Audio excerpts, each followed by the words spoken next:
sebuah ultimatum yang bisa mengubah wajah Palestina selamanya. Perdana Menteri Palestina, Muhammad Mustafa, baru saja menarik garis yang sangat tegas. Hamas harus melucuti senjata dan menyerahkan kendali Gaza kepada otoritas Palestina.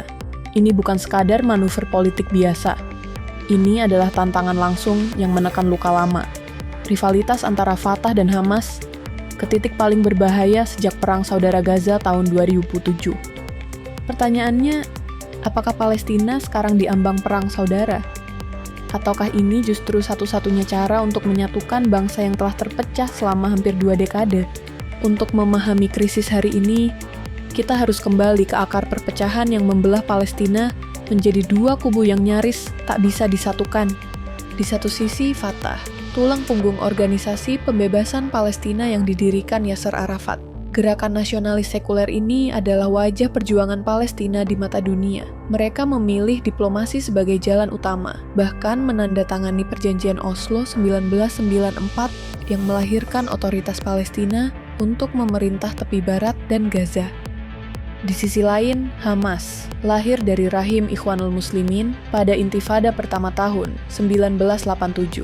Berbasis Islam politik, Hamas menolak mengakui Israel dan menjadikan perlawanan bersenjata sebagai jalan utama menuju pembebasan penuh Palestina. Kedua ideologi ini ibarat api dan air.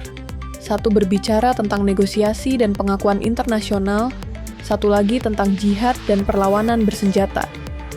Puncaknya datang pada pemilu legislatif 2006. Hamas menang telak. Dunia terkejut, termasuk Fatah sendiri. Tapi kemenangan demokratis ini ditolak mentah-mentah oleh komunitas internasional. Bantuan dihentikan, Hamas diisolasi, dan Palestina pun meledak ke dalam konflik. Pada 2007, perang singkat tapi brutal pecah di Gaza. Hamas mengusir Fatah dari wilayah itu. Sejak saat itu, Palestina secara de facto terbelah. Fatah memerintah tepi barat dari Ramallah, sementara Hamas memerintah Gaza dengan kekuatan militer sendiri. 2 pemerintahan, 2 ideologi, 2 kekuatan militer, dan 1 rakyat yang semakin menderita. Fast forward ke hari ini. Gaza masih porak-poranda akibat perang. Rakyatnya menghadapi kelaparan, krisis kesehatan, dan kehancuran infrastruktur. Tapi di tengah penderitaan ini, para pemimpin politik justru sibuk dengan perebutan kekuasaan. Perdana Menteri Muhammad Mustafa, figur teknokrat yang didukung Fatah dan diakui Barat, kini mengeluarkan ultimatum. Hamas harus menyerahkan senjata dan kendali Gaza. Bagi Fatah dan para pendukung internasionalnya, ini langkah logis. Mereka berargumen, tidak mungkin ada negara Palestina yang berdaulat jika ada 2 militer yang bersaing. Mustafa bahkan menyatakan siap bekerja sama dengan pasukan regional atau internasional untuk menstabilkan Gaza. Tapi bagi Hamas, ini bukan sekadar ultimatum. Ini dianggap sebagai upaya Fatah untuk mengambil alih kekuasaan tanpa konsesi politik. Setelah bertahun-tahun bertahan menghadapi blokade dan serangan, menyerahkan senjata sama saja dengan menyerah tanpa syarat. Apakah ultimatum ini solusi atau percikan perang baru? Karena sejarah menunjukkan setiap kali ada upaya rekonsiliasi dari Mekah, Kairo, Algier, hingga Beijing selalu gagal karena satu pertanyaan besar. Siapa yang akan memegang kendali keamanan dan senjata? Pertarungan elit ini punya konsekuensi yang menghantam jutaan rakyat Palestina. Pertama, bagi rakyat Gaza. Mereka sudah hidup dalam kehancuran, sekarang dihadapkan pada ancaman perang saudara. Jika bentrokan pecah, bantuan kemanusiaan bisa lumpuh total, dan sisa tatanan sosial di Gaza bisa hancur sepenuhnya. Kedua, bagi perjuangan kemerdekaan Palestina. Selama ini, salah satu alasan dunia menolak negara Palestina adalah, kami bicara dengan siapa? Perpecahan Fatah Hamas membuat posisi Palestina di meja diplomasi sangat lemah. Setiap peluru yang ditembakkan antar faksi adalah paku di peti mati impian negara Palestina. Ketiga, bagi kawasan Timur Tengah. Perpecahan ini bisa menjadi ajang proksi baru.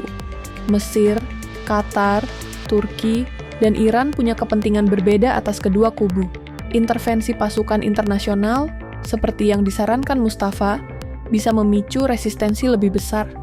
Palestina berisiko bukan hanya pecah, tapi juga jadi papan catur kekuatan asing.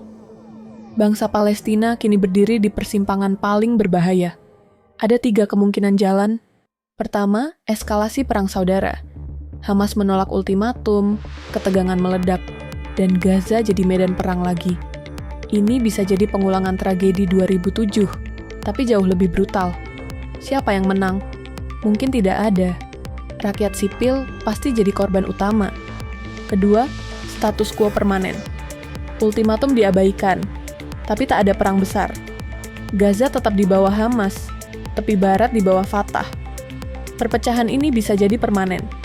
Hasilnya, solusi 2 negara mati total. Palestina jadi 2 entitas yang tak lagi bisa bersatu.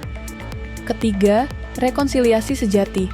Jalan yang paling sulit, tapi mungkin satu-satunya harapan.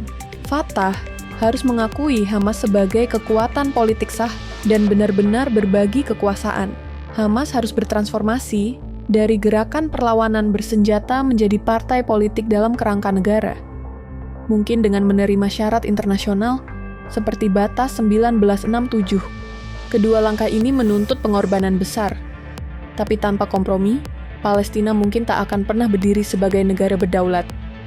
Pada akhirnya, ultimatum Mustafa memaksa sebuah pertanyaan yang tak bisa lagi dihindari. Apakah perjuangan Palestina ini tentang pembebasan atau hanya perebutan kekuasaan? Jika para pemimpin Palestina gagal bersatu, impian negara merdeka mungkin akan mati, bukan karena Israel atau Amerika, tapi karena perpecahan internal mereka sendiri. Dan jika itu terjadi, dunia mungkin akan bertanya, apakah Palestina benar-benar siap menjadi negara, atau mereka akan selamanya terjebak dalam bayangan konflik internal? Agni Farta, karena dunia tidak pernah benar-benar tenang.